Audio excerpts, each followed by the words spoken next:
Shalom saudaraku. Amsal 11 ayat 24-25 berkata demikian. Ada orang yang menebar hartanya tetapi bertambah kaya. Tetapi ada juga orang yang menghemat secara luar biasa tetapi selalu berkekurangan. Orang yang menebar hartanya, saudara, dikatakan akan bertambah kaya. Tetapi orang yang menghemat secara luar biasa akan mengalami kekurangan. Kenapa demikian? Amsal ini diteruskan dengan sebuah ayat di bawahnya yang berkata, kalau dia memberi minum kepada orang yang lain, maka dia akan diberi minum. Kalau orang yang menyegarkan orang lain, maka dirinya akan disegarkan. Saudara yang dikasihi Tuhan, ada sebuah prinsip yang luar biasa di sini. Ketika hidup kita, saudaraku, menabur, maka kita pasti akan menuai. Ketika kita menabur banyak, maka kita akan menuai banyak. Ketika kita memberi minum, maka kita sendiri akan diberi minum. Ketika kita menyegarkan hidup orang lain, maka hidup kita sendiri akan disegarkan. Ada banyak orang yang begitu menghemat secara luar biasa karena pelit, maka hidupnya akan selalu berkekurangan. Saudara, bukan masalah saudaraku berapa banyak yang kita miliki, tapi seberapa banyak saudaraku yang bisa kita saudaraku serahkan kepada Tuhan. Demikianlah merupakan sebuah saudaraku refleksi daripada iman percaya kita kepada Tuhan, bahwa apa yang kita miliki bukan milik kita, tapi milik kepunyaan Tuhan. Ada seorang penjual madu saudaraku yang membuka tokonya dan begitu ramai sekali. Setiap hari ada banyak orang antri untuk membeli madunya. Lalu ada seorang nenek-nenek tua keriput saudaraku ikut mengantri saudaraku untuk membeli madunya.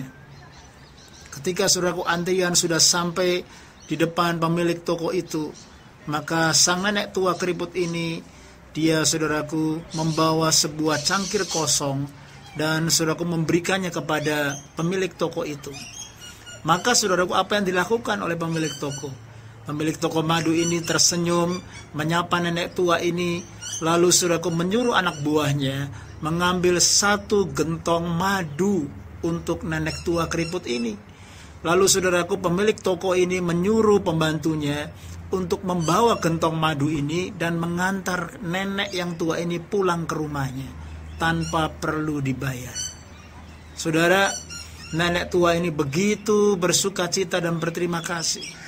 Lalu saudara, ada orang yang di belakang yang berdiri di belakang nenek tua ini bertanya kepada pemilik toko madu ini, "Hei, apa yang kau lakukan? Kenapa engkau melakukannya demikian? Nenek tua ini hanya mau membeli satu cangkir madu, kenapa engkau justru memberikannya gratis, bahkan satu gentong?" Saudara, pemilik toko ini menjawab, nenek tua ini meminta sesuai dengan apa yang menjadi kebutuhannya, tetapi aku memberi sesuai dengan kapasitas yang saya punya. Saudara, luar biasa. Demikianlah gambaran saudaraku daripada hubungan kita dengan Bapa di surga. Setiap kali kita datang kepada Tuhan, setiap kali kita meminta kebutuhan kita kepada Dia, kita datang meminta sesuai dengan kebutuhan kita.